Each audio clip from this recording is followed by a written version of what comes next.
Mic check. Cool. All right. Awesome. All right. Thanks everyone for coming in. This microphone might have been a little bit of overkill, but there's also a live stream going, so hopefully we can record, the stuff that's going on here, the questions, the interaction, and maybe some 18-year-old can see it a month down the line and maybe, start riding bikes and go to the Tour de France. So yeah, everyone here for the event. Hey, Imad, Aditya, come on front. How come you're not at state trials? Okay. Good decision. See, those are the smart decisions that junior riders need to start making. So we'll talk a little bit about stuff like that. Okay, so you'll have to interrupt the occasional pulling of coffees behind us. Occasionally there'll be like steam coming out from behind our head, but that's part of being in a cafe, I suppose. So thanks everyone for coming in. Have a seat. So today's the evening is a little bit about our team, Ciclo Team Racing, and we were founded back a year ago, beginning of 2017, and we had two goals. One was to support the best athletes in India to try and push the current level of performance of the sport in India, right? And that's what we called our core riders, guys like me and Arvind, the oldies. But when I talked to Ashish, who owns Chiklo, I said we also need to do something a little bit more than that, and that's where this idea of a development team came about. And when people hear the word team, they think about this big fancy thing, maybe backed by a lot of money and a lot of resources, but we are the most shoestrung operation there can be, and there's nothing wrong with that. And so the development team is something that I'm super passionate about. It's something that I hope to keep doing for a long time into the future, after I hang up a bike and after I stop being competitive, And that brings us to Gagan over here. So Gagan is one component of our development team. Another Srinath just actually won the Kerala State ITT trials today by 3 or 4 minutes, which is great. It just goes. It's partly credit due to the huge amount of work that he's put in, but it's also an indication that the field may have not been that strong, and that's like the whole picture, the truth of Indian cycling. It's not a deep competitive field. And I'll touch on that kind of theme a little bit later in our conversation. But to start off the evening, what I want to do is touch on the first main theme of the evening, which is edu-athletics in Indian cycling, right? Big words, but really simple concept, right? And Gagan sitting here because he is the thesis, of that kind of statement. And last year we had Aman on our team, who's this year gone on to start college at University of Colorado in Boulder, and he was last year's graduate of our team, and this year we have Gagan. Okay, so this the first part of the talk is a quick 15-minute run through of Gagan, and Gagan to me is an archetype of edu-athletics in Indian cycling, and I think the future of Indian sport. Indian sport is going to see a change, and not just cycling, but a lot of sports. There's a shift in culture, right? And the number of people taking to bikes, the number of people, doing 10Ks and 5Ks and endurance sport, right? That's a cultural shift. If I was running down the road somewhere in Bangalore at 5 a.m. or 6 a.m. in the morning 10 years ago, people would look at me crazy. But now it's becoming more commonplace, right? And so I think the next 10 years, and there's a lot of good systemic change happening too, with officials at the top level coming in and things like that. But we're here to talk about kind of ground level, grassroots, like one person stuff, and this is the story of Gagan. All right, so I hope you guys enjoy. Let's start off with. I'll sit down and I might stand up occasionally, but. So let's start off with, we're going to go through Gagan's kind of story. We're not going to go too far back. We're going to start here, okay? So it's like a Nolan movie, okay? So we start here, October 2017. Jamkandi, Karnataka, so about 400 kilometers north of here. And Gagan is in the Karnataka skin suit up front, with a smile on his face, with a flowery wreath on his head.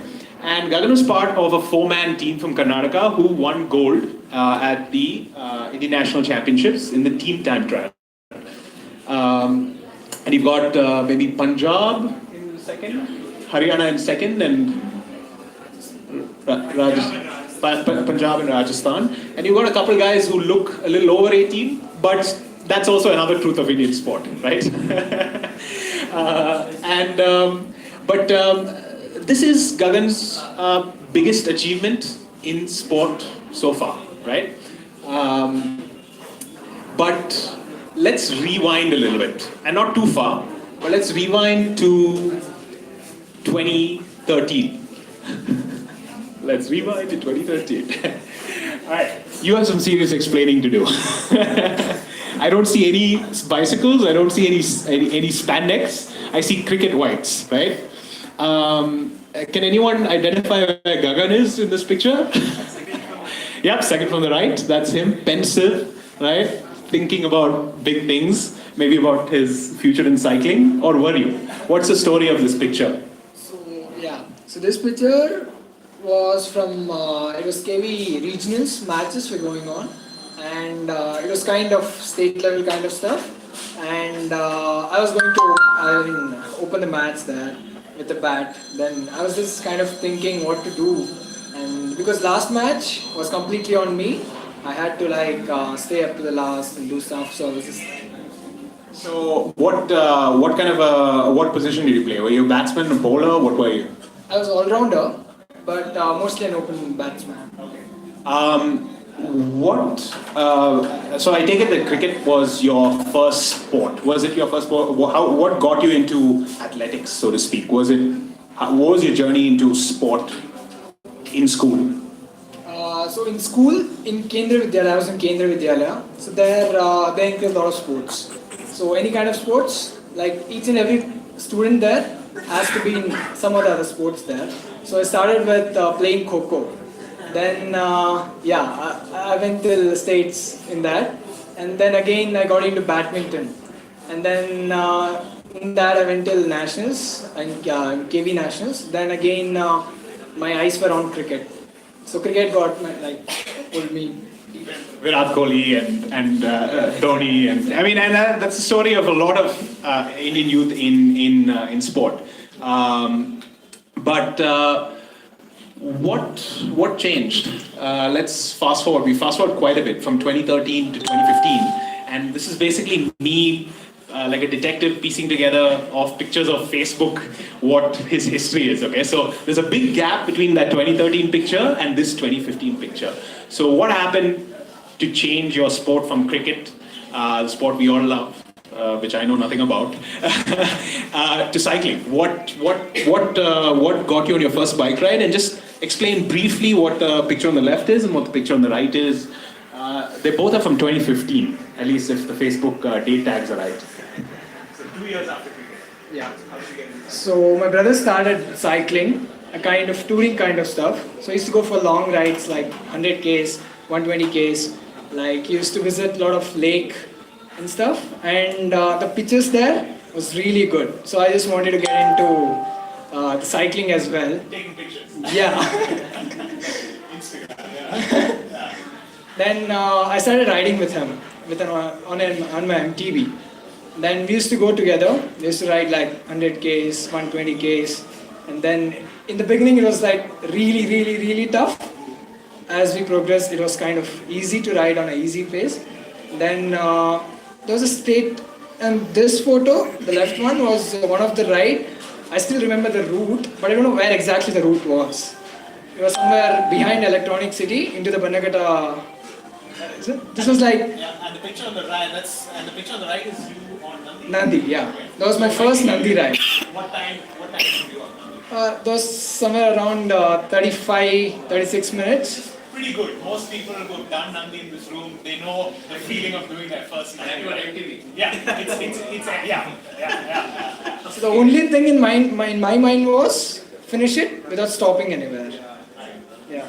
So you didn't explain what made you switch sport. I mean, what did you My switch brother. sport? Yeah.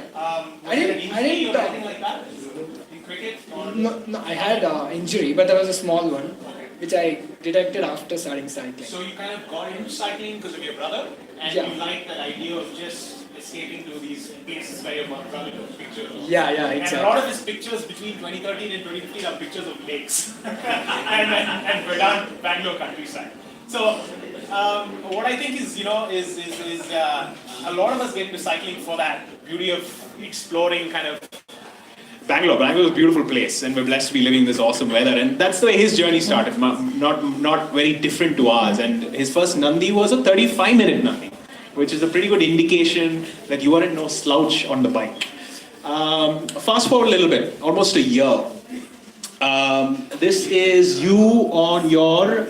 So explain a little bit about your bike switch. Go back. You're riding on a B-twin MTB there to your first switch forward to your first road bike, and this was around November of 2016, if I remember right. Just explain kind of what happened from your first long rides with your brother to what changed you, because it looks like, well, you got a lot faster. You did your first 28-minute Nandi that day, and was it the day before the BBCH race? Exactly. Okay. Tell us about it. Tell us about what happened in that year. Tell us about your 28-minute Nandi, and tell us about your bicycle equipment journey. How did you upgrade? Yeah, I used to ride a MTB before with my brother, as I told you. Then I used to commute as well. I was in Joseph's, which is in Brigade Road. I used to commute from my house, and I used to ride to college and back. So once there was an announcement in my college saying that there's going to be state trials and district trials basically. So I just wanted to attend it and see how exactly it is. Then I just took my MTB out and went there, and I got selected for states. Then I was like pretty much happy, and figured out to rent a bike, and there was KHS from Wheel Sports, which is in Whitefield. Then I was 7th in states. So I was like, if I can be 7th, if I train a little more, I can easily be on top, on podium. So then I told my parents, and they really supported me, and I got my first bike from Wheel Sports. This was like, What was that? What bike was that? it was BMC. Yeah, it was a BMC. Road bike, how many years? It was I remember my first bike. it was 10 speed. Yeah, Okay. it was 10 speed. And 28-minute Nandi, what was that like? So yeah, Kiran, who works in Wheel Sports, Whitefield, he owns it. He kind of introduced me to BBCH and Bike Wiki. So that's where I started. Like the first race I did in BBCH was Nandi Epic, and I participated in under 18. And I wanted to. I wore my first cleats, and I was like trying to do Nandi, a practice session kind of thing. And there was like probably 2-3 days before Nandi was. Yeah. Yeah. And So basically you did your Nandi PB 3 days before a Nandi race. Yeah. Which if you did that today as part of my team, I would probably like smack you in the face. But that's what you did. I mean, when you start off, you're carefree, you don't think too much about things. You go out and do stuff, you know. I think somewhere along the line, as you get more competitive, you lose that, I don't know, that instinctiveness, that impulsiveness, but it's something that system, and I like to follow everything that happens in Indian cycling. I know the most obscure results that happen in Mumbai in a small race, even before people in Mumbai know, and that's just part of my interest in the scene, and I saw this picture of this guy with a mustache. I'm like, who is this guy? And first thing I probably messaged Venki, and I'm like, who won the under 18 race? And it's like some guy named Gagan from the village. I'm like, interesting. Tell me more. But that was that's when he first showed up on my radar, 2016. And what I want to say from this is, one is that don't lose that impulsiveness to just go out and do. The second thing is show up. If you're an under 18 rider, show up to community racing. Be part of and be involved in community racing. And in his case, he kind of took it a little too seriously and went straight to the top, right? Fast forward a little bit more. That was November 2016, end of 2016. Beginning of 2017, we've got my doppelganger, Venki, in the photo here. And we've got Gagan up there. And in the bottom photo, we've got, again, Venki, Gagan in the center. And we've got Dr. Arvind Pateja, who runs a hospital down the road. These guys are part of a team called Spectrum Racing, And in 2017, what happened? What happened in 2017, January 2017? How did this happen? Who approached who? What did you guys talk about? How did things play out from winning your first race to 2 months later being involved with stalwarts of the Bangalore cycling scene, Spectrum Racing? Yeah, as I told you, Kiran from Wheel Sports introduced me to Venki. And then I just contacted him and started riding with them. The Saturdays and Sundays group rides. Saturdays to Nandi and Sundays on OMRs. And from there I used to continuously go on every weekend. I was like a weekend warrior kind of a guy. Only ride on weekends, and weekdays I used to have my commutes to college and stuff. And then one day, I still remember, nobody turned up on a Nandi ride. I was waiting and I saw Dr. Arvind coming, and then I saw Venki coming. Only we 3 guys rode to Nandi, and that's the time the pic was taken on Nandi. And Doctor just. I like your dress up.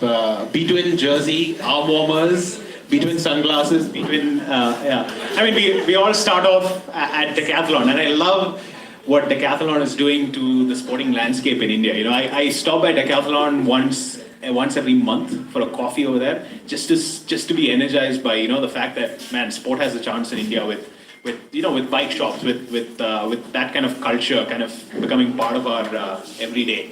It's allowed you to kit up and look pretty nice on the bike. So you met the guys on a ride, you went up, you said hello, right? Yeah. And that's how a lot of conversations in biking start, right? It's just about going up and saying hello. And I think cyclists can be pretty snobbish, he's not as fast as me, or he doesn't have shaved legs or whatever. But I think I am very passionate about this whole idea of just going up and saying hello to people, because that's how I got started in the sport, And it's one thing I told myself, I never want to lose. Just go and say hello, moral of this story is say hello. And what Spectrum did that year is kind of met this kid, saw him coming out to races, saw him being consistent with his actions, saw him being pretty good, and they took him under his wing, right? That's essentially what it is.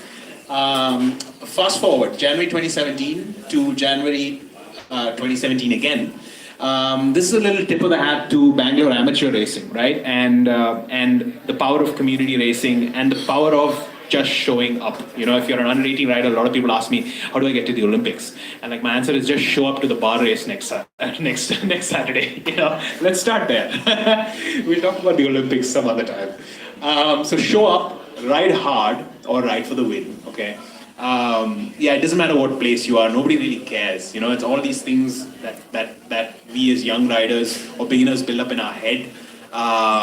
Go out there, get a hard workout. If you win, great. If you don't, hey, hopefully you like your bike, you like riding your bike enough that you're just going to show up the next time and do the same thing over again.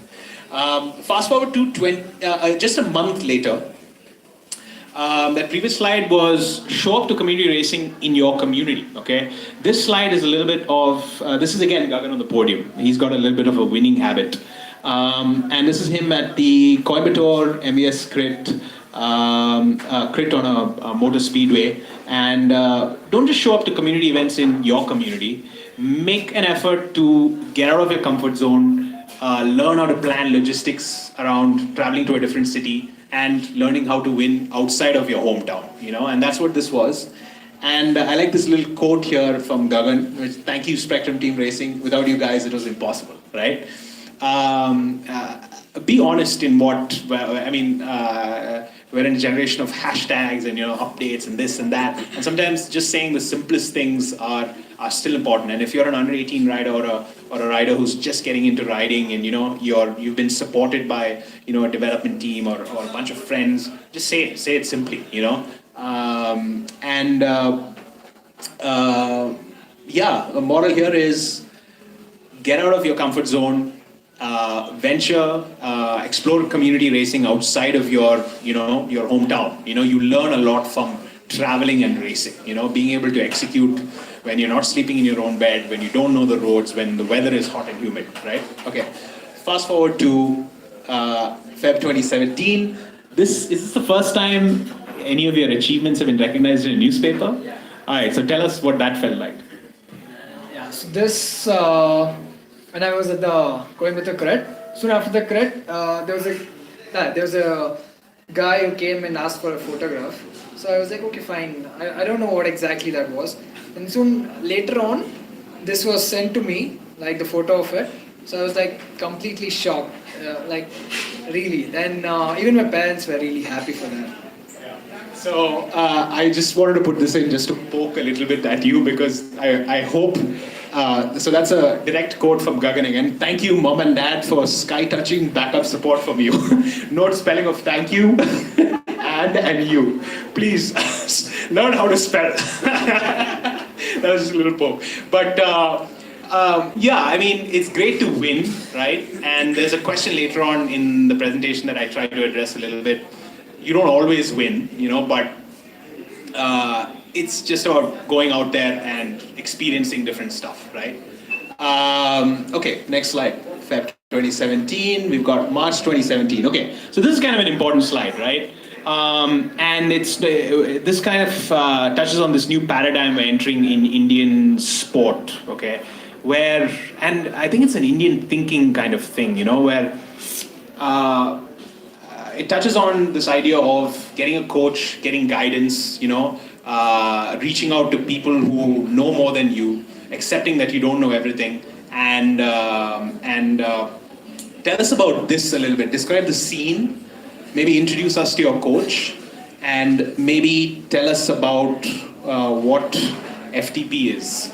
So 3 questions. Introduce us to your coach, where is this, and what is FTP? So soon after my MBS cred, Bike started coaching me. And he asked me to come to his home and do a FTP test. So I was like, I just kind of knew what exactly FTP is, but I never knew how to test it. The only thing that was in my mind was do 1 hour hard ride and just find out what FTP is. But then Ravi Ranjan from Spectrum, who supported me with a power tap wheel. So I just took that wheel and went to Bikey Venky's house. And before going, I googled a lot about FTP and stuff and how exactly the tests are done. And as soon as I went, he just told me there are 2 types of tests. And I was thinking, 1 hour and 20 minutes. But he told me 8 minutes too and 20 minutes. So I was like, okay, there's something called as 8 minutes FTP test as well. And then I did a 20 minutes FTP with 2 fans. And indoors I don't really feel good even now. And the FTP test was done. Cool. What was your number? If I remember, I did around FTP was 250, I guess. Okay. Yeah. 250. Yeah. 250, and where are you at right now? Right now at 295. That's about 45 watts, right, from his first FTP test. And so FTP is basically the most objective measure of your fitness. FTP tests don't lie, okay? The point I'd like to make here is, as a young rider or as a parent of a young rider, don't hesitate to go out and get help from professionals, people who know what they're doing. I've seen, it hurts me to say that I've seen so many kids over the years who have and a couple talented ones who just never had the courage to commit to taking that next step, working with a professional. I mean, you're riding your bike, you're spending hours on it, you're thinking about it, you're going out and, maybe missing time with friends, you're losing sleep over it. Save time, do it right, get a coach, work with a power meter, cut to the chase, So yeah, next slide. So this is a story about how things don't always go according to plan. Okay, so this is a month or two later, and we had a little thing called the Ciclo Academy, just a couple-day multi-day event around Nandi Hills where we did power tests for all the 30 riders who attended. So a lot of young kids who, for the first time, knew their 5-minute power number and 20-minute power number. And then we ended the camp with the VBCH crit. We're like, it's in our backyard, let's do it. And how did this crit go for you? Because we had, I was leaving for Belgium the next day or two. So that's me on the front, Gagan's like in the far right. And things don't always go according to plan, right? So what happened in this crit, just briefly? So as soon as the crit started, You were in this crit too, right? yeah, I was just following Naveen's wheel, like how he's riding. I was just kind of trying to not lose his wheel. And then soon after that, within like probably 10-15 minutes, not even 10-15 minutes, less than that, they just attacked and went. And I had no idea what I was doing. I was just trying to ride as hard as possible with other guys at the back. Then I was somewhere in the middle of the race. There was a crash. And I was on the ground with my bike broken. Yeah, it was really a bad experience. Yeah. So, moral of the story is shit happens, right? Bikes break, bones break in some cases, skin breaks. But fast forward to July 2017, and Gagan's over there in the pack. He's on a bike. He's in the front of the field, always race close to the front. Spectrum team is there in the front. We were in Belgium at that point, and he's like, warning the riders behind him that there's some debris or a car in the road. But moral of the story is, get back up and ride. May, crash, broken bike. July, back to riding a bike. Figure stuff out, right? So whose bike were you riding at that point? So soon after my crash, I was kind of trying to check what happened to my bike. Then Bike Venki came to me and he was like, okay, the bike is broken. So I was like kind of depressed. Then Bike Venki comes to me and don't worry, we have a full carbon bike for you. Yeah, that was... the story is break your own bike if you get a carbon bike from Venki.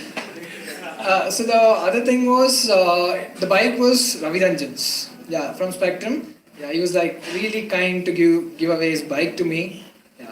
That's and I think the moral of this story is not break your bike and you'll be given a new one, but I think it is, it's all the things that Gagan had done up to that point that made him worthy of that support, And if you're willing to show up, if you're willing to just, pick yourself up off the ground as a young rider, and even as a, rider who's not so young, one of the things that I do is just show up and keep putting in the work. Hey, nice to see you again. You skipped the road race also? I came directly. I skipped the road race.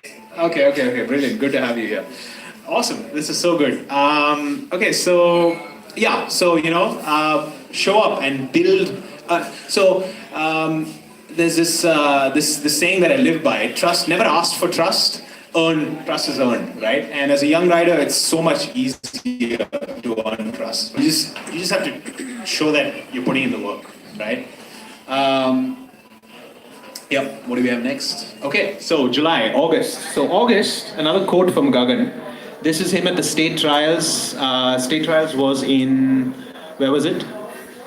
In Jamkandi. It was in Jamkandi. Yeah. Bagalkot. Okay, so it's up 400 kilometers up north. The Spectrum, Dr. Bateja was kind enough to generously donate the team vehicle. Bikey Venki was generous to donate his TT bike. And Gagan lined up for the state trials, which is happening today in Hubli, right? So quite timely. But he lined up for his first state trials, finally found the key for the first door. Lot many to be found. I like that quote. It's so simple, but I think the what you should take away from it is this, right? Cycling or sport or physical progression or journey of your career in sport or outside of it is just a matter of taking, unlocking doors, a series of doors. And to the people who ask me questions about the Olympics or the Tour de France or being a national champion, I'm like, open the first door, And I like that quote because it hits it right on the head. Found the keys to the first door, many more to be found, right? I love that quote, and that's why I have this picture up there. Okay, so what do we have next? October, boom. So we're back to October 2017. I won the ITT on day 1. Gagan won the TTT for Karnataka on day 2 for the under 18s, and it was awesome, And so that's pretty much the story of Gagan up to this point, up to Nationals 2017. So now we kind of fast forward to kind of the beginning of this year. And this is a little nod to support structures. It's a broad term, but when we started 2018, at this point I had already talked to Gagan about joining our team. And one of the things I told him, if you want to be on this team, you're going to have to make some changes, right? The question I asked him was, what are you willing to do, right, to be on this team? And this is a really, this is where you start from going to amateur to what I like to term professional. Making changes in your life to actually support your sport, right?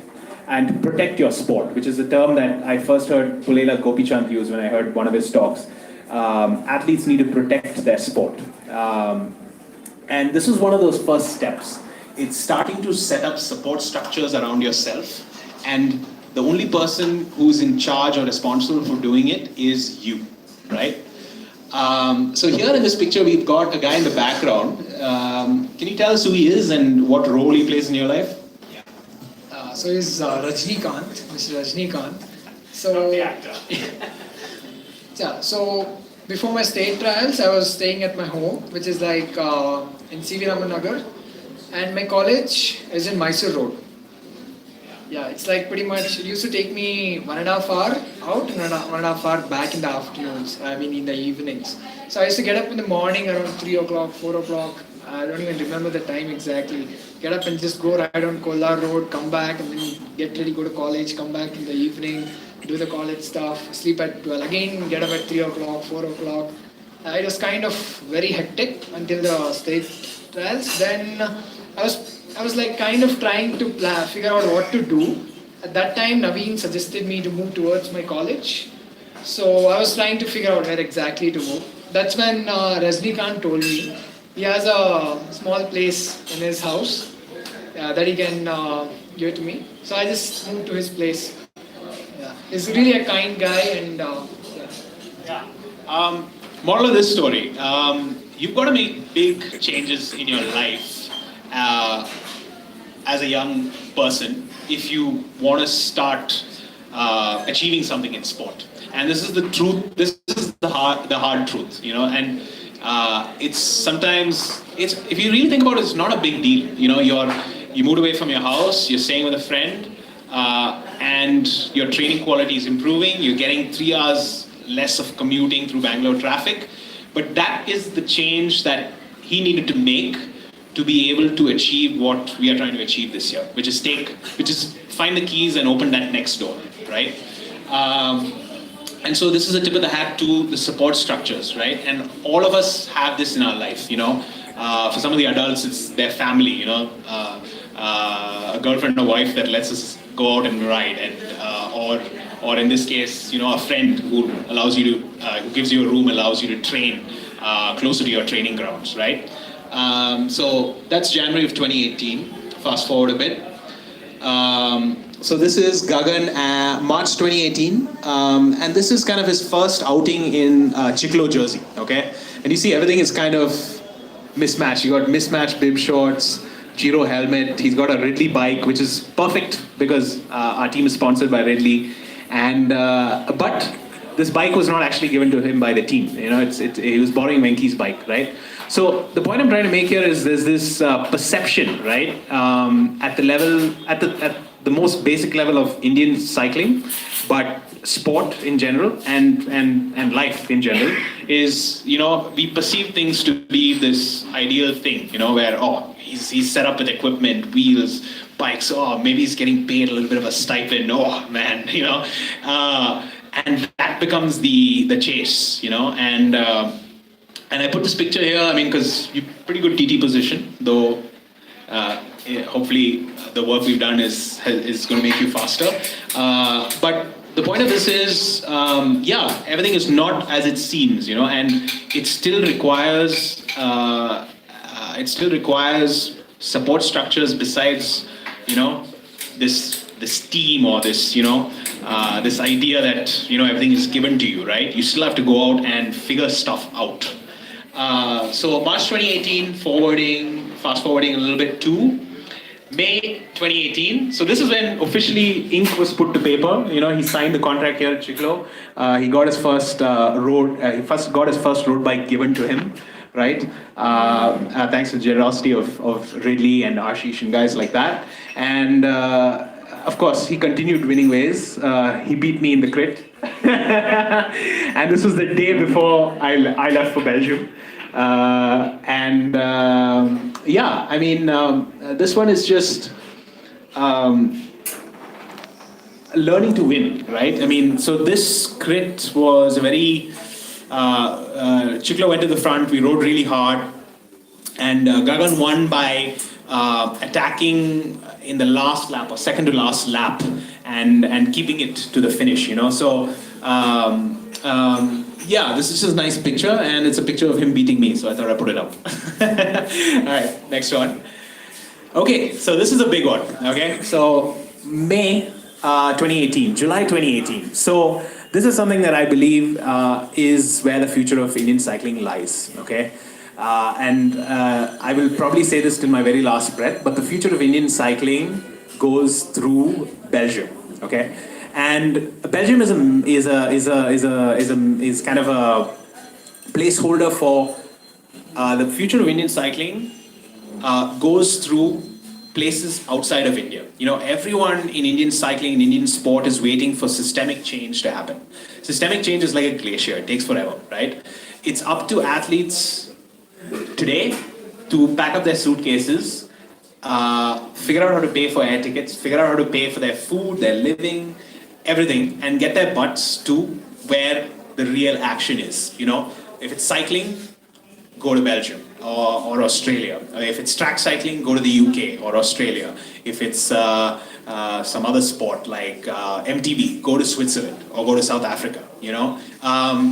There's no simple answer. You can't wait for things to change because systemic change takes forever, right?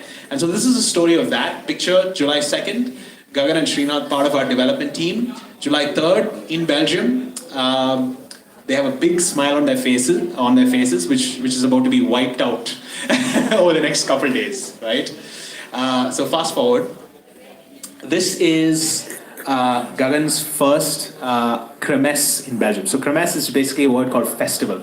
If you can imagine a small neighborhood like this. Chiclo, imagine it being a Belgian bar. 60-year-olds smoking cigarettes, talking about life and bicycles. And there's the sound of grinding of coffee in the background. Kermesses are essentially the races, right? And they happen every day in Belgium. There's 5 to 6 of them all across the country. Each of them is as hard as the Indian National Championships, right? And so this is Gagan lighting up for his first kermesse. And that's me in the foreground. What's going through your head?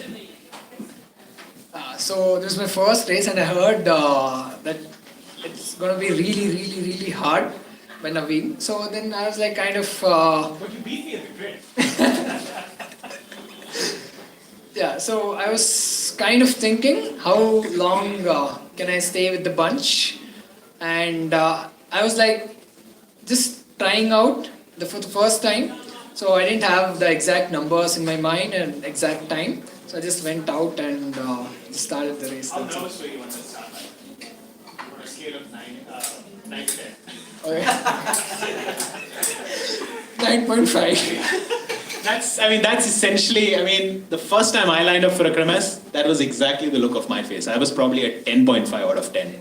And this was after I'd won my first national championships, because I knew of the level. I was well aware what I was getting myself into. I was jumping into boiling water, right?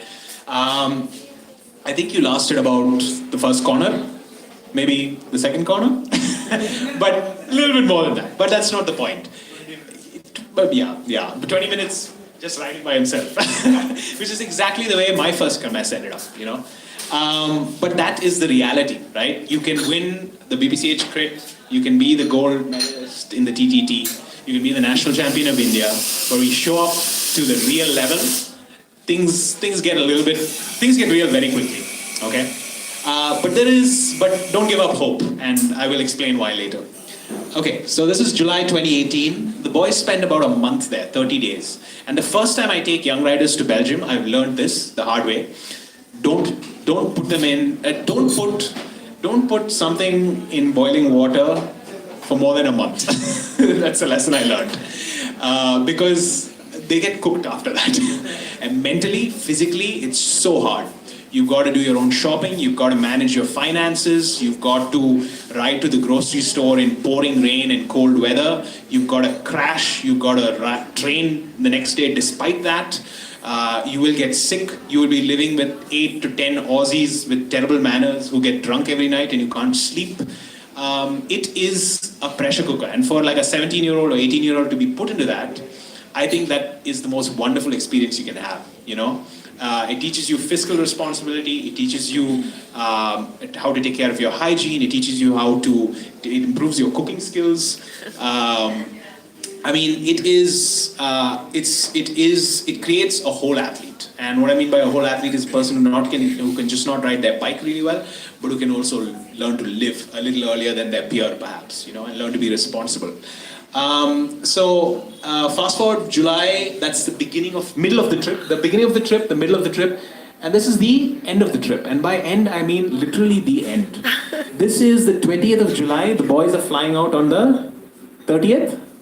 Yeah, 31st. And we decided to do another race, and shit happens. There you see the title of the Strava activity is crashed. And you see the result of the crash is his left arm in a cast with a little bit of memory of Belgium in his hand. Some 99% dark cocoa chocolate, right? So I go to Belgium and all I got was this cast. And this is a metaphor for what it's like to get out of your comfort zone, put yourself out there. Shit will happen, But I put this in there because this is July 2018, the end of the month, the last couple days, and fast forward to September. Okay, so he breaks his arm, comes back to Bangalore, takes a week off, and he's back into training, right? And that's the level of dedication and just willingness to want to get back into it that you've got to have, right? You won't see it anywhere in pictures, right? But it's in his legs, it's in his mentality, it's on his Strava, so it did happen. But then, September 2018, so August, end of August, middle of September, so this is literally 2 to 3 weeks later, and we are lining up for a bar ITT, Gagan and I, and less than 15 kilometers into it, Gagan goes down again.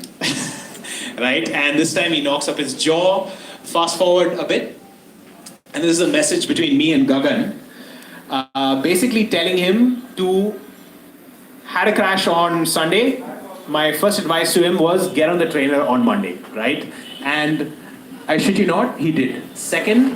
On the second, he got back on the trainer, 23 minutes, 35 minutes, 53 minutes, right? These are 3 days after he had a crash where he couldn't move his jaw, his chest was covered in road rash. And moral of the story is you just have to get back into it, right? And that was the message we exchanged between each other. Did 20 minutes on the trainer, not as bad as I thought, 5 out of 10. all about burning, wounds because of body salt, right? This is the reality. You've got to get back into it. It's going to hurt, right? Moral of the story is keep at it, okay? All right, so stuff happens to those who make stuff happen. All right, so fast forward. Brings us to the present. November 2018, we're 1 month away from nationals. 2013 or 2020, when did you first hop onto the bike? 2013, right? 3 years later, our goal this year is to get Gagan to the top step of the under 23 TT podium. Is it going to happen? We'll find out, right? And in a month's time, we'll find out, right? But this is kind of a snapshot of what it takes to balance kind of, I mean, and I forget to mention, Gagan is a second year engineering student trying to be the best in his sport in the country, you know? And moral of the story is it can be done, right? It can be done. Performing at the highest level of sport in India can be done alongside normal life, right?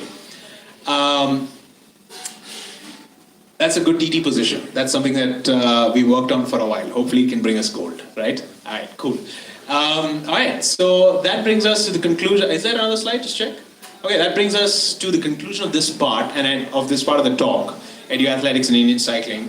And I've kind of tried to boil down into 4 points what are the key ingredients to progress in sport in general, right? And you will find this in athletes starting off at the grassroots level. You'll find this in top performers, the Federers, the Nadals, the Sharapovas, the Venus Williamses, you know, the Chris Froomes, right? It's passion for the sport, right? So something that keeps you riding your bike despite what results may be, despite challenges. Persistence in the face of challenges. So break your wrist, sulk for a week, let your body recover for a week, get back into it.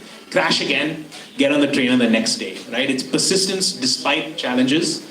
And it's chasing personal progression inside and outside of the sport, right? So that means if you want to succeed in sport, don't have this fantasy of an idea that all you need to do is ride your bike, train more, get faster, right?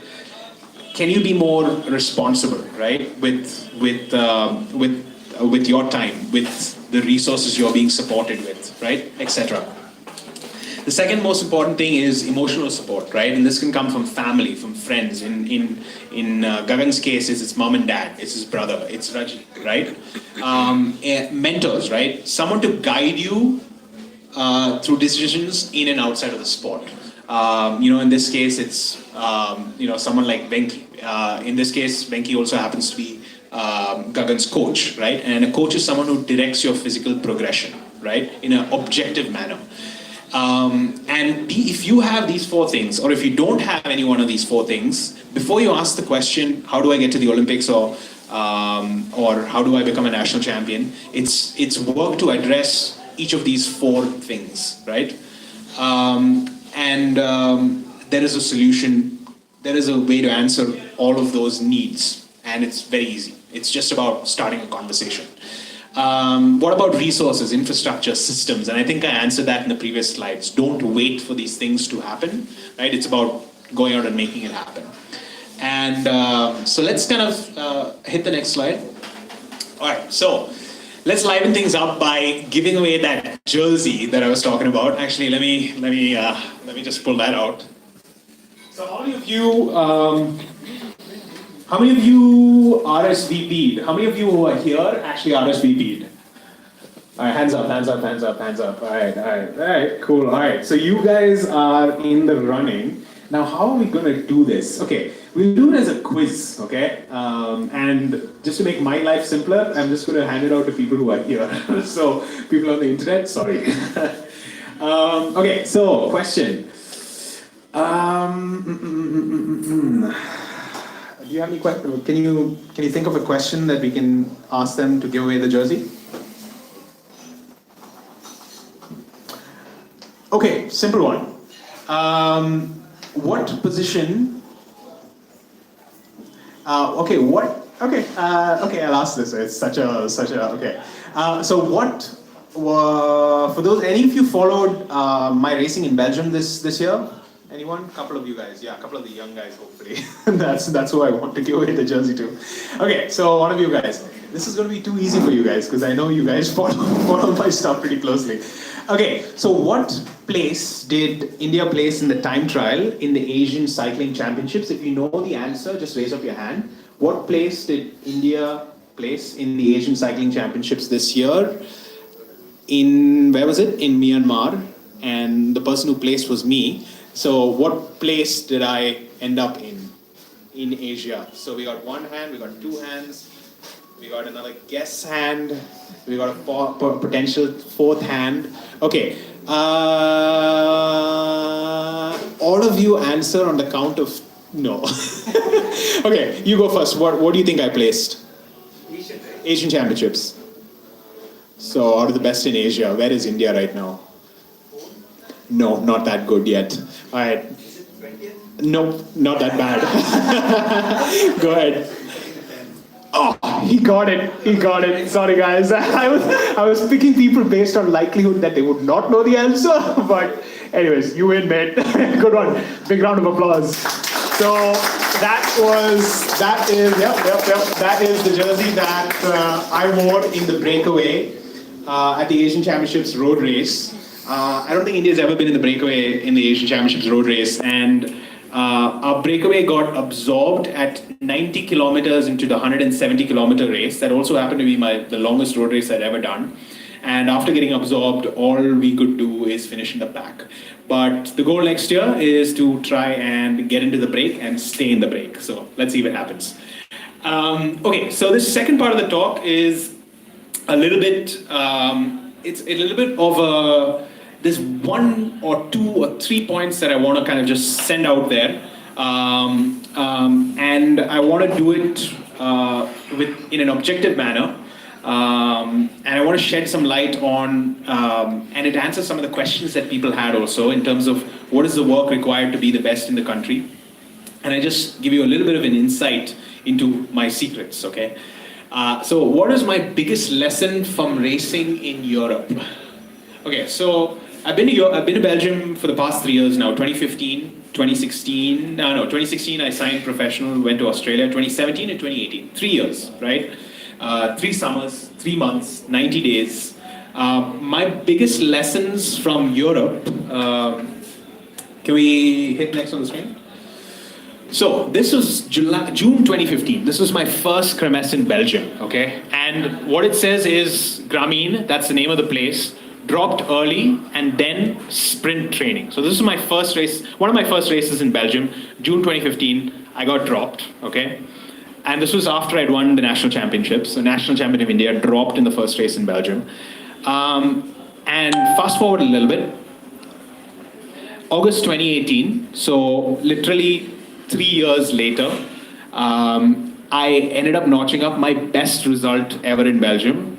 I think, in my opinion, in Indian, knowing the Indian road racing scene, this is the best result that India has done on the road. And this was third in so you got the little Indian flag there, which is a big source of pride for me. Third in a kermesse in Belgium. And my title of my Strava is Lokeren Dorsalare, 3rd out of 87, so that's the number of riders. My best result in bike racing ever so far, more is possible. And the guy who was in first place in that race went on to be second in the Belgian national championships the next day. So from being dropped in 2015 to being third in a race where the guy who won the race ended up second in the Belgian national championships the next day. For me, that's an indication that more is possible. You know, so a lot of people ask me, what is the source of when I go out and fundraise and talk to people about what I want to do and why I deserve their support. They ask me, why am I so optimistic about Indian cycling, right? And it's this: if a half-talented guy in 3 years can go from getting dropped in the top level of racing in Europe to being on the podium, more is possible. And I think that's not a leap of faith to say that, you know. But what happened in those 3 years, right? Did I find a stash of EPO? Did something change in my mentality?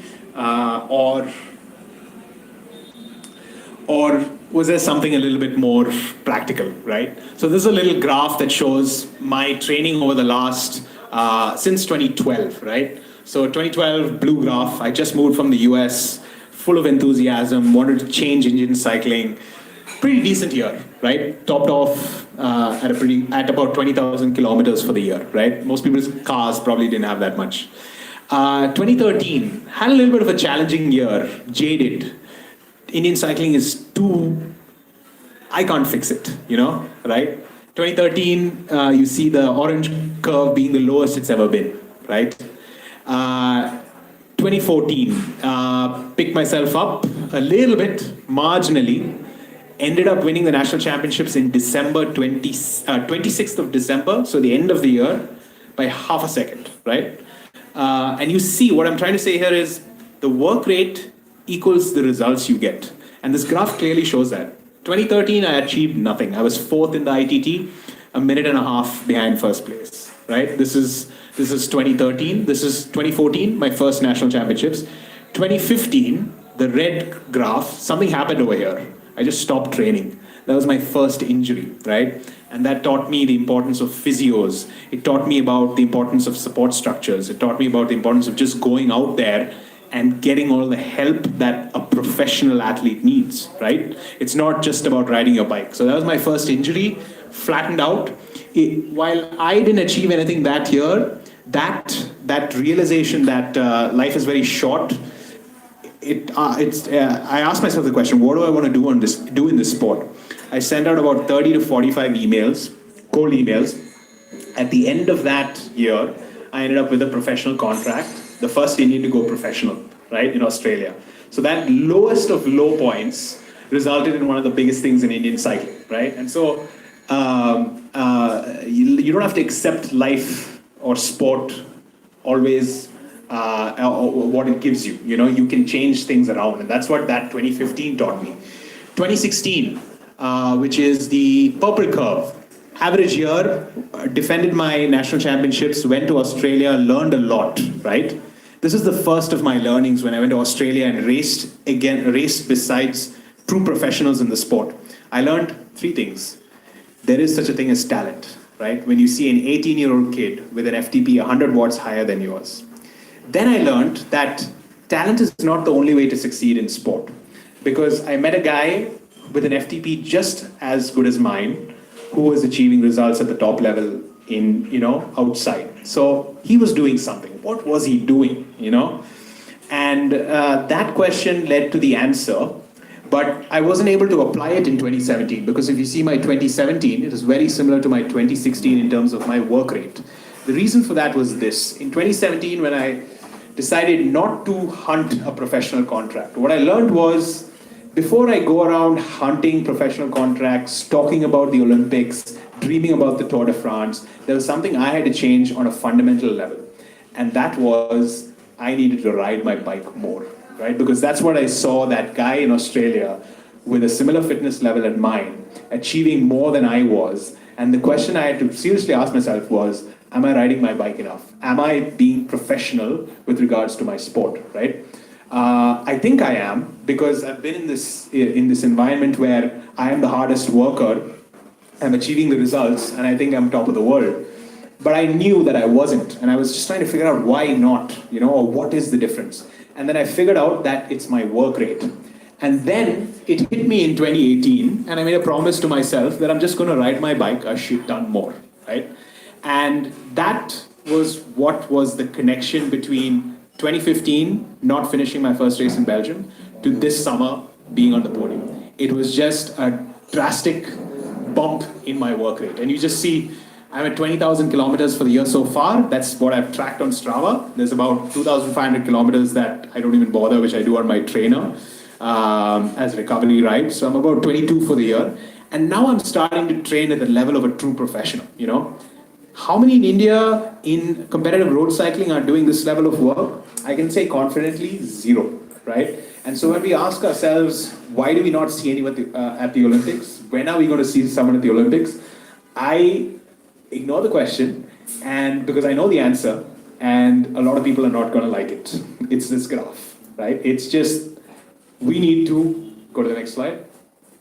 काम करो, right? It's as simple as that. And this is true, I've learned, for every sport in India where we don't achieve.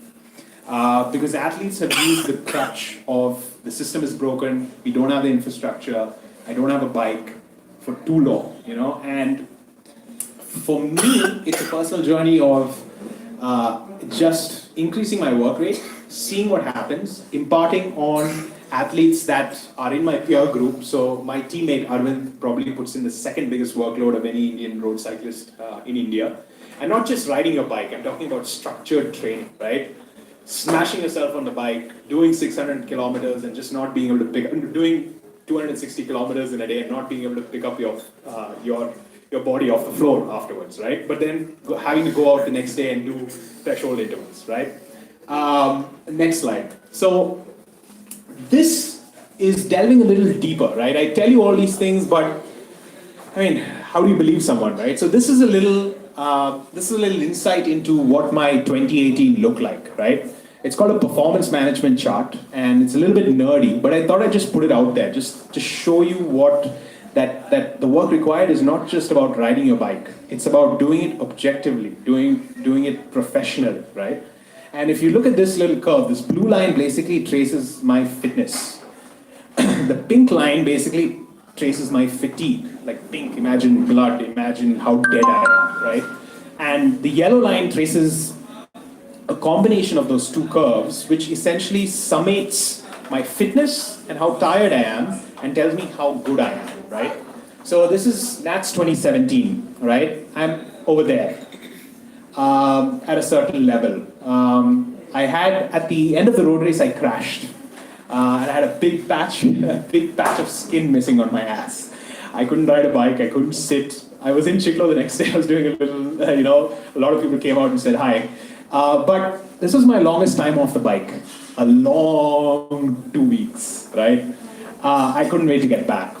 This is TFN. I used TFN to slowly build up my form gradually. I won TFN with absolutely no form, right? And then, slowly kind of put in a lot of kilometers, some of the biggest kilometers, almost 50-hour work weeks, I like to call them, okay, on the bike. Not counting recovery, deep tissue massage, core, all of those things, right? Got to New Year's at a pretty good level, a level that is higher than my win at the national championships last year. And then slowly built up to the Asian championships, where I'd reached a level where I was almost, 25% higher than I was at nationals. Because that's what's required to be 10th in Asia. Just that, right? Just 25% better than my national championships is 10th in Asia, right? So just to give you an idea of where we are, because there was a question, where does India stand with respect to the competitive scene in the world? So that's an objective answer, right?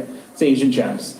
Took a little bit of an off season, did a little socializing in Delhi, a race up there, and fitness dropped. And then I started building up to pre-Belgium, and then the magic of Europe, right? Reaching levels that I've not even seen before, higher than the Asian championships. And the model of this graph is the only way you get better is by getting out there. And that's demonstrative of that. I could never have done that in India riding by myself. I have to be there, I have to be smashed by riders better than me, I have to be smashed by a field of riders who could all be Indian national champions, right? And I held that for a long time. And then this is where I had my best result. You'll see a little bit of disco, just an up and down. This is teasing of peak form, and it's a concept that, as a coach, you probably know. When you hit peak form, you can hold it for about a week or two. If you are really good, like Chris from Good, you can do it for 3 and be at your best at the end of 3 weeks, right? But I'm pretty average. And then came back from Belgium, took a little bit of a break, and this is my prep for nationals. And you can see that the prep for nationals in 2018 is going pretty well. But that said, you can do all the work in the world, and there's no guarantee that you're going to win a bike race, because a bike race is a crapshoot. And but what I take confidence in when I go to the start line is, have I done the work? And I look at this and I say, that'll do, pig. That'll do. Okay. So next slide. So, what is the key to athletic performance? From this graph, from what I showed you in terms of my difference in workload from 2015 to 2018, the key is this: constancy of effort. Go back to the previous slide. Constancy of effort means 365 days in a year, I can count the number of days I haven't ridden my bike, right? That's what it means to be a professional bike rider, okay? So if you can count the number of days you didn't go to work, then you're a professional XYZ, professional computer programmer, professional, volleyball player, right? It's as simple as that. There's nothing fancy, right? And I can count the number of days I didn't ride my bike, right? So forward one slide, constancy of effort, right? And as a young athlete, you're probably asking yourself, holy crap, that's a really high standard you're holding me to, right? But I point you to exhibit A, right? Case in point. Constancy of effort. The next thing is progressive overload, right? And this is a concept which is the reason why Indian sport, big picture, sport doesn't achieve big results. Because while we might, okay, first of all, we don't even hit constancy of effort. Even the top athletes in sport, but now it's changing, guys like Jensen Johnson and, Hima Das, these kids are, living sport, right? Or Pulela Gopichand in the past. Constancy of effort is what got them there. Bindra, progressive overload. This is a reason why India doesn't break PBs, personal bests, or move forward, right? Progressive overload is this concept where this year's normal is next year, this year's peak is next year's normal, right? If you go back a graph, this year's or last year's peak, let's not even talk. I mean, I've just kind of tried to, I'm trying to get to a new level, and my baseline there, you see that plateau over there is hopefully my new normal, right? Progressive overload. And the only way I can get to a point over here next year, this time, is if this becomes my new normal.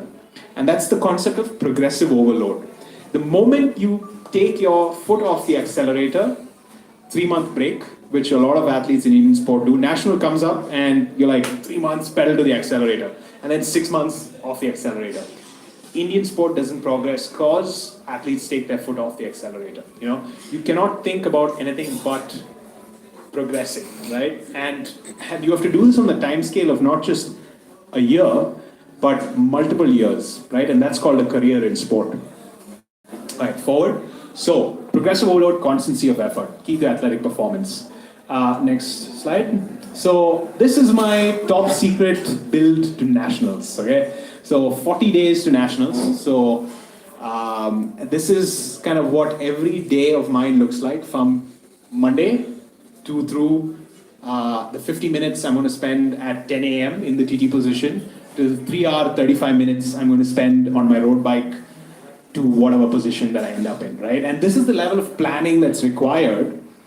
And this is just kind of the minimum that's required in terms of the level of planning, So if you're an athlete in Indian sport, you've got to, Gagan, for example, also, Venki and I sit down and chalk out what every day of Gagan's is going to look like from now to nationals. And for an athlete, a young athlete, that's important because once you know what you need to do on the bike, life kind of sorts itself around it, schedules for exams, all of those things need to be planned. And if you expect to achieve something in Indian sport, this is the level of planning required, Okay, so that's how it works. So just to kind of hammer this point home, this is the bio of a rider who races at the international level. Now here's another quiz for, I don't know, the eagle-eyed. Can you identify who this rider is by any chance? Just looking at his palmarès. Born in France, 65 kilos. Roman Bardet. Good guess. Good guess. Third in the Tour de France in 2014. Yeah, so it's go to the next screen. It's Thibaut Pinot, right? And so Thibaut Pinot he was third place in 2014 Tour de France. And check this so Thibaut did this really cool, he's trained by his brother, Julien Pinot, and he put out this really cool document about a year or two ago, which traced his workload, just like I showed you, from when he was 11, right, to when he was third in the Tour de France. And if you just look at this, 2008, 14,000 kilometers on the bike, to 2013, the year before he won the Tour de France, 30,000 kilometers on a bike, right? I'm aiming for 24 this year, which is what he did in 2009, which is probably what he did when he was about 22 years old, right? And that's just to give you an idea of what it takes. People ask me, what does it take to get to the Tour de France? Answer is, काम करो, that's it. And Thibaut Pinot is the perfect example. And Chris Froome does more than this, which is why he wins. Okay, so next slide. So, moral of the story is, think long term, right? So, when you think about career as sport career in India, whether it's cycling or anything else, you really got to think long term. You've got to think like 10 years, where do I want to be? What do I want to achieve, right? You've got to plan medium term. So my national build, my 30-day plan is a medium term plan, right? The kind of plan that you have is a medium term plan. And then you just got to act short term, right? Every day, you just got to nail your session. That's it. It's as simple as that. Okay, so that's my second lesson from Europe. Questions? Yeah? What's the next slide? So these are a couple of questions that people asked, which I think I've answered. I've tried to just generally answer these questions. What should my approach be to getting in competitive cycling? Get out there. Where is India on the competitive cycling stage? 10th in Asia, right? How can I train and race to get to an international level? Kaam karo, right? 30,000 kilometers if you want to be third in the Tour de France. Next slide. What is your training routine? I showed you my training routine. It's nothing magical. How do you manage between personal life and cycling? So this is an interesting question. And the honest answer is, and it may shock some of you, but I have no personal life, right? it's pretty simple. You've got to decide what you want to do, and you've got to go for it. I mean, if you're starting up, if you're starting up as an entrepreneur, and that's the same kind of lifestyle. You don't have a personal life. I mean, you hang out, you have the opportunity to hang out with your sister once in a while, with your friends once in a while, but everything is centered around what you are the most passionate about. And if you're looking at talking about building a career in sport, and a career looks like so many different things, right? Gagan is starting a career in sport, right? He's attempting it, right? He hasn't reached the end point where the sport supports his life or is going to support his life, right? And I answer that question. A lot of people ask me, what do I need to do? Is a career in sport in India possible? And I answer that question later. What pushes you to try again when you lose a race? Simple. It goes back to my previous slide. I think long term and I plan medium term, and what happens today is just a blip on the timeline of my career as a sportsman, And next slide. So these are a couple other questions. What would you say that Indian competitive cycling scene is at its best in the last 20 years in all its disciplines? If yes, what are some of the factors that have brought it to its peak position? Okay, next slide. All these questions I can answer together. Why did Indian road cyclists not participate in the Commonwealth Games, Asian Games, World Championships? So in 2016, I became, me along with my teammate Alvin became the first Indians to compete at the Road World Championships in Doha, right? Since then, we haven't been back. The simple answer is this: we are not good enough, right? There's no point in going to an international level competition if you're just there to show up, right, and not get a result. And the reason is that. The other reason is, have we improved beyond where we were in 2016? The answer is also no. So that's the simple answer. We haven't improved since then. But, things change very quickly, right? And I only woke up or acted at the beginning of 2018 to change the volume of training that I'm doing. So these things change very quickly. But to answer that question directly, that's why. Why does the CFI not support road riders in the same way they support track riders? So this is a question that is very timely because India is finding some success on the track. I don't know if you guys have heard of Iso. He's the first Indian cyclist to win a medal at the international level. Right? He won the silver medal at the Junior World Championships in Aigle in Switzerland. in the Kiran, right? It's a track event, and it is in huge credit. Huge credit goes to the Cycling Federation of India, because here's the answer, simple answer. Sport systems in India are not deep pocketed, despite what we may think, right? And for any non-deep pocketed system, you have to be wise about where you spend your resources. And the federation has decided to focus it on the discipline in cycling which has the most number of medals. Just like swimming has 22 plus medals on offer at the Olympics, track cycling has about 15 medals on offer at the Olympics, whereas road cycling has the time trial and the road race, which is both of which events are a crapshoot. A single puncher can end your day, right? Whereas in track, there's more likelihood of success. More to the point of why India is focusing on the Kiran, which is a tactical event in the track discipline. It is a discipline that is not a timed event, right? What is the difference between a timed event and a mass start? Timed event is where N riders ride over a fixed distance and the fastest time wins. It is the most objective measure of talent, right? Tactical events, on the other hand, being smart, outworking, outfoxing your opponent can yield results that don't reflect talent, right?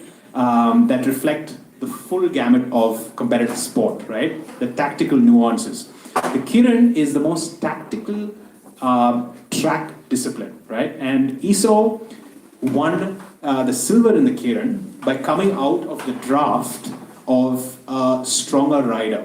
And that was his tactical sense to do it, right? However, the guy who won the gold medal also plays silver in a timed event, whereas India does not compete in any timed event on the tracks because we don't stand a chance, right? When we measure pure talent, we don't have a system that's identifying talent yet. We have a system that kind of identifies people who are putting in hard work. That's what we have, who are willing to outwork the competition, case in point, right? So why does the CFI not support road riders? It's that, because it's the right thing to do, and that scenario will change. And unfortunately, it's upon road riders, the first few, to bear the burden of experimenting, of putting themselves out there, of taking the risks. And that's what I do. That's my job profile. So that's the answer to that question. Okay, next slide. So that pretty much answered all of these questions that were out there. So I think for the most part. There is one question though.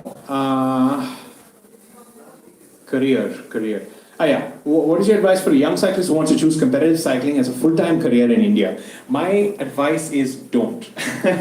Right? Unless you're willing to go on this journey that is absolutely pioneering. Don't do it. Right?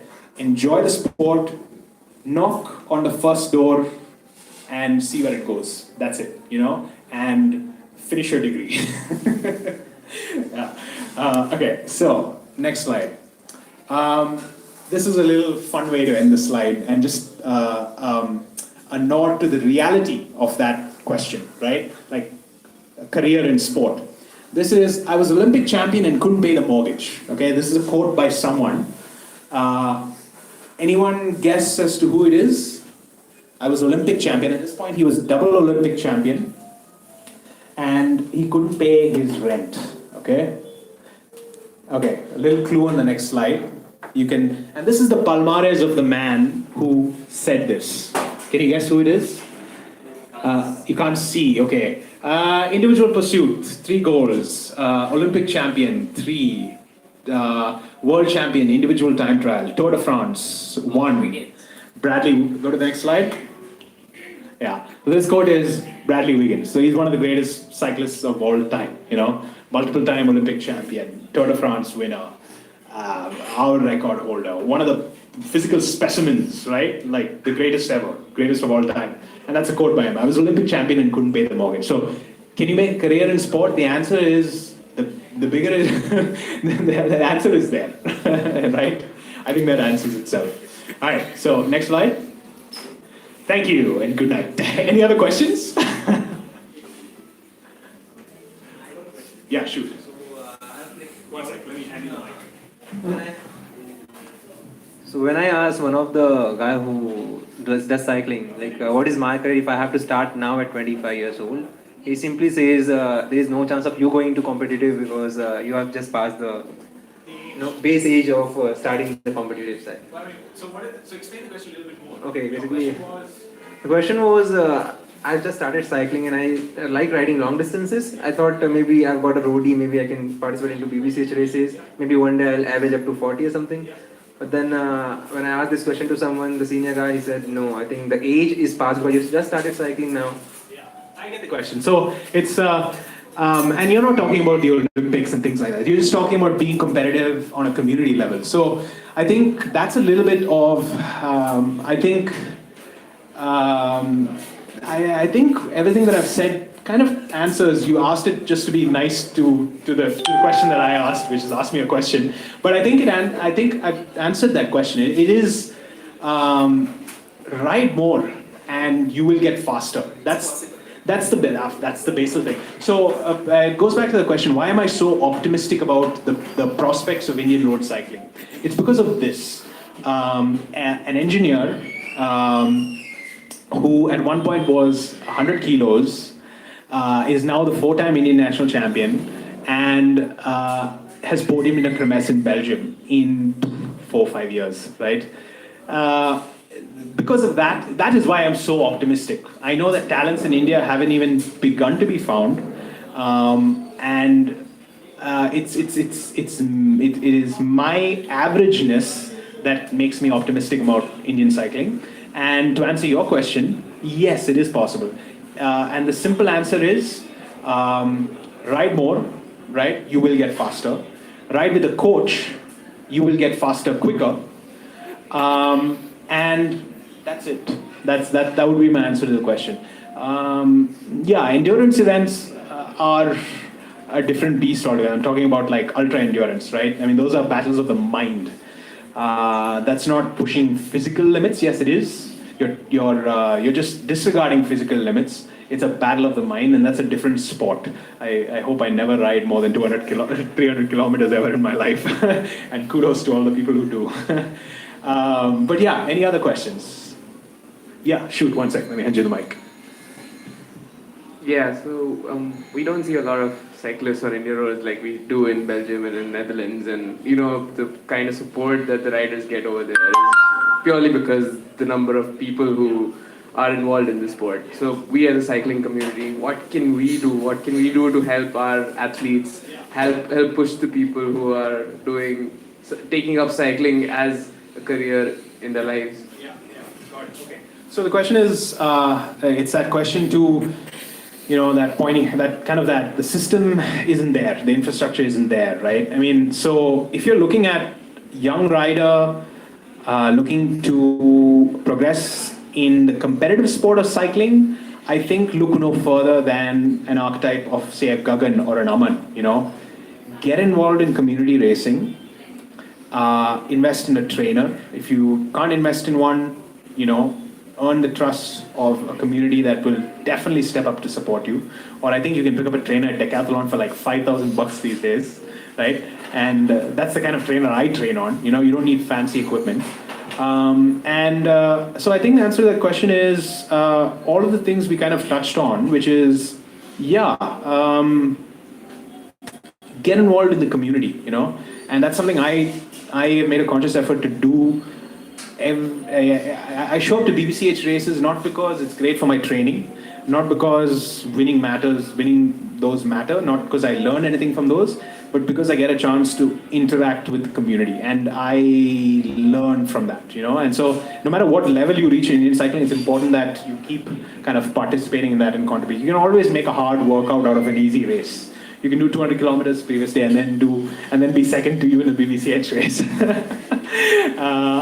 So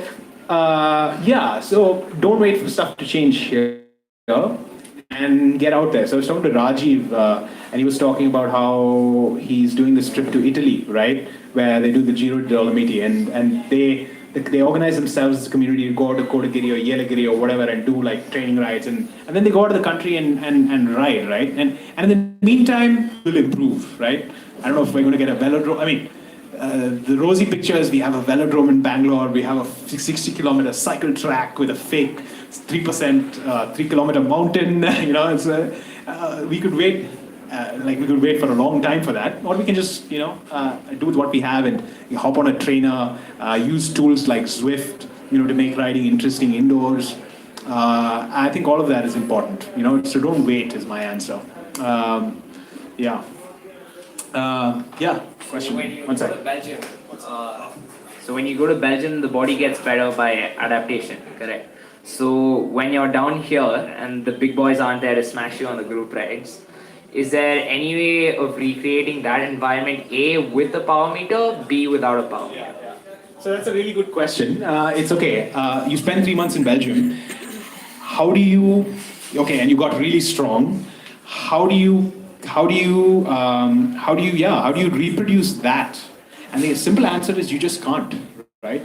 And so for me, let me give you a practical example. 2016 was my first time I lined up for India Asian Championships. 13th out of, in the ITT, right? 5.5 minutes from first place, right? 2018, this year, went back to the Asian Championships. Only 10th place, only 3 places further up, but 5.5 minutes last year from first to 2.5 minutes to first. And 10th doesn't reflect that, right? But what did I do differently, right? It's the way I structured my training plan to fill in the gap between Belgium, which happens in the summer, and the Asian Championships, which happens in March, right? So now I'm at 10th place, and I'm like, what do I do now, I can't go to Belgium in December. It's cold and wet there, and the racing's over. So unless I take up a cyclocross bike, or race cyclocross, I can't. What do I do? So the solution is simple. It's out there. My plan this year is to go to Australia for 2 months before the Asian Championships. Because when it's winter and cold and rainy in the rest of the world, it's summer and crit racing every 4 out of 7 days in the week, right? And I know this because I went there in 2016 and that's what I learned. And so I am leveraging systems that exist outside India to guide my physical progression to achieve a goal that hasn't been achieved in Indian cycling before, right? And I'm spending 8 weeks there, working on the track, crit racing, and coming to India a week before, and then going to the Asian Championships. Will that make the difference? I don't know. We'll have to see, right? No one else has tried it before from India, right? And another question, and another answer to that question is, another point is this principle called, in training, called use it or lose it, right? So you gain all these physical adaptations and strengths in Belgium. This ability to ride like a monster, like ride 45 k's an hour into 25 kphr headwinds by putting out 370 watts for like 5 minutes, right? Oh man, that you feel like a god when you can do those things. When you can go 45 kph into a headwind, there's nothing better than that. And the simple answer is, there are hacks in training that you can use to preserve those physical adaptations that you've made. For example, one of the workouts that I do, it's a simple workout. It's called high ones. It's repeating that 350 watt, in my case, it's 400 watt effort, because that's what I can do when I'm in Belgium at my best shape. And in Belgium, I can do it for, say, 3 to 4 minutes, right? In India, I don't have that motivation of a podium, right? So I've got to hack my mind and my body into motivating itself to do it. And so the high ones workout is 1 minute at 400 watts, 2 minutes easy. 1 minute at 400 watts, 2 minutes is easy. The thing about human physiology, it's not magic, right? You can trick the body into thinking you're still in Belgium by just spending time at 400 watts and figuring out ways to do it, and it's that way of preserving that fitness. You don't capture the entire fitness that you had, but you hack your body into believing that you're still in Belgium. The legs think, oh yeah, he's in Belgium. It's 400 watts, that's Belgium fast. But it doesn't know that I'm smashing myself on the steep part of Nandi for 1 hour straight. Just like 1 minute, 2 minutes down, 1 minute out, 2 minutes down, at 400 watts, right? So there are ways to hack it. And you save the trouble of guessing making mistakes, all of that stuff by working with a coach, and that's that idea. So yeah, good, really good technical question, but a really good one. And it's one that I only found the answer to somewhere at the end of last year, so yeah, still learning. Yeah. Cool, one more question, one sec. Okay, what's in it for people like me who are already crossed the age? I'm 45 and just got into cycling 2 years back just to stay fit. Tried putting my hands into freeway, long ride cycling. I did ITT. Venki was there. I think I came fifth, and I didn't know nothing about it. My son went on the podium. That gives me a little motivation or inspiration to follow that. And I don't know what probably the 400 watts or 300 watts are. First time I heard FTP. Okay, so what's in it for people like me? And that's a great question, but that's a question that I asked myself, And so yesterday I went on a hike with my sister. It's the one day in the year that I didn't ride my bike, and so we went from the base of Nandi. We went up all the way down, so about 16 kilometers. Yeah, I'm used to it on a bike. We went on the trail, so Nandi has this beautiful trail that you can take, and it's awesome. I recommend everyone does it. Start early in the morning. But I asked myself, what am I going to do the day I hang up the bike? And for me, I see that day. I have a I think long term. And I know that day is coming, but I asked myself, what is going to motivate me once I'm not personally challenging myself in this sphere of competitive cycling? And to be honest, I see myself not touching my bike at all. I'm passionate about trail running. It's how I got into the whole fitness thing. And I know it sounds crazy, but that's where I see myself. I see myself not riding at all. But I do see myself in Indian cycling, still working, coaching, mentoring young riders. Very hands-on with that, but not riding personally. So to answer that question, I think I have to rewind a little bit to when I started. I have mountain bike, cross-ridden, done multi-day tours. I've done everything. Like all of us are the same. We all start on this journey of cycling. We climb hills, we ride into headwinds, we bonk. We start off doing 10 kilometers and needing a gel. That was my first bike ride. My college roommates still joke about that. It's like, you're the dude I gave a gel on that first ride, and now you're at the World Championships. Are you kidding me? And they pull my leg a little bit. I'm like, yeah, I tried all of these things, and where I am is a product of all those things. And so as a cyclist, I think we just have to, when we get into cycling is an intimidating sport. It's not as simple as, say, running. Even in running, you have options. You can run on the track with a bunch of mates. You can sign up. You can challenge yourself with 10Ks, with marathons, with half marathon runs. But I think the key thing is, doing everything gradually, doing it with a group of people. I think cycling is a sport that is best enjoyed with a group of people. So it's finding your peer group. At least for me, that's what got me into the sport and kept me in the sport, to be honest, in my early days. So I think you're on the right track. Just keep exploring stuff, keep getting flats that you can't fix, and and Venki can really talk to it because he's kind of the average guy. So maybe a couple of words. So I am in the same age, right? And That was the first time I saw it. yeah, see, why I got into sport is to stay healthy, right? But now I am healthy, but what I enjoy now is the camaraderie of the sport.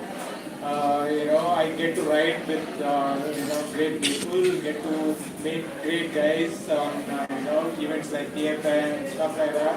I even BBC bar and all that, right? So it's riding on a group ride. Every Saturday or Sunday we ride. A lot of new guys come in. We smash each other on the ride and then stop for idli and have fun. While I am improving, I'm also having fun. So it's just that. Yeah, I think it's just that. It's just setting goals. Yeah, definitely trying new stuff. I don't know why you would try brevets. I don't know why you would go back to a brevet, but sorry to all the brevet people, but I I see actually, I take that back. I see the appeal in it. It's just that I wouldn't allow myself to do that because I knew I would get very slow if I did brevets. But yeah, it's just explore, find out different, there's so many things in cycling. There's multi-day tours, TFN, GMC, and by targeting those, by just putting those on your calendar, you open up a whole new world of people that you meet and ideas.